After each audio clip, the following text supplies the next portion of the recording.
বিয়ে হয়েছে 4-5 বছর হয়ে গেছে, বউকে কত ডক্টর দেখাচ্ছি, কিন্তু কোনো রকম ভাবে বউয়ের কিছুই ধরা পড়ছে না।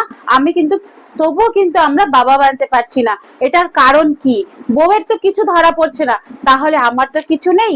এরকম অনেক ছেলের কোশ্চেন আছে, আর এরকম অনেক ছেলেরা এটাতে ভুগছে যে তাদের ঘরে একটা সুন্দর বাচ্চা আসছে না।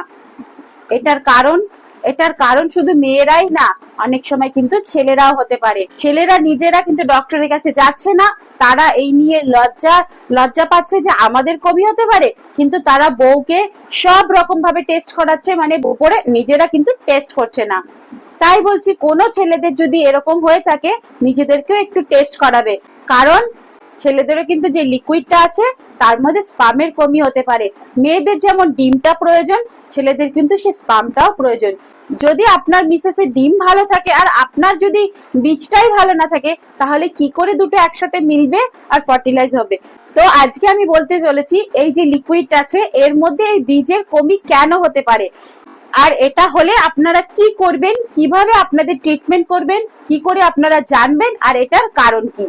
এই যে লিকুইডটা যে ছেলেদের এর মধ্যে যে বীজ আছে, সেটার কমি কি কি কারণে হতে পারে সেটা জানতে গেলে আগে জানতে হবে এই যে লিকুইডটা সেটা কিভাবে হয় বা কোথা থেকে আসে আর কোথা থেকে যায়। যদি এটা না জানেন তাহলে আপনারা কিন্তু কোনো কারণ জানতে পারবেন না। দেখুন, এই যে ছেলেদের যে রিপ্রোডাক্ট সিস্টেমটা আছে, এর মধ্যে কি আছে? এই যে বল আছে, এটা কি বলে? টেস্টিস। এই বলের মধ্যেই ছেলেদের যেই বীজটা থাকে, যেটা স্পাম বলা হয়, ওই বীজটা রেডি হয়। এটা কি করে রেডি হয়? মাথা থেকে একটা হরমোন আসে, এফএসএইচ আর এলএইচ, এই দুটো হরমোন মাথা থেকে রক্তের মাধ্যমে এই বলের মধ্যে আসে।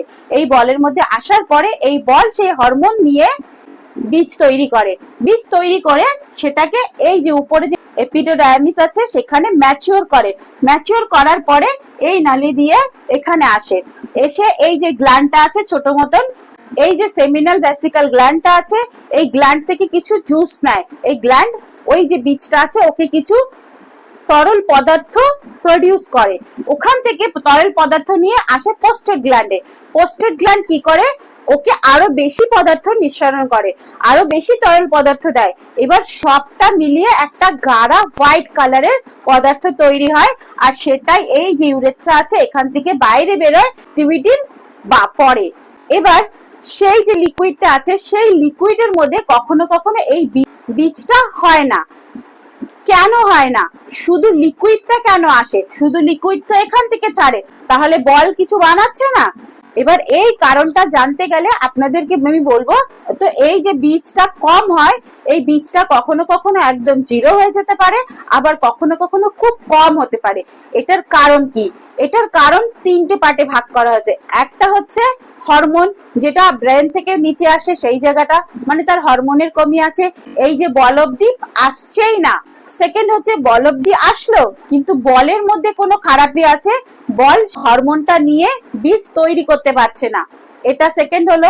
থার্ড হলো হরমোন রেডি হলো কিন্তু সে ছেড়েও দিল, নলি দিয়ে আসলো, কিন্তু এই যে রাস্তাটা আছে এই রাস্তার মধ্যে কোনো কমি আছে, যার জন্য সে ওই লিকুইডটা পুরো প্রপার ভাবে বাইরে আসতে পারছে না।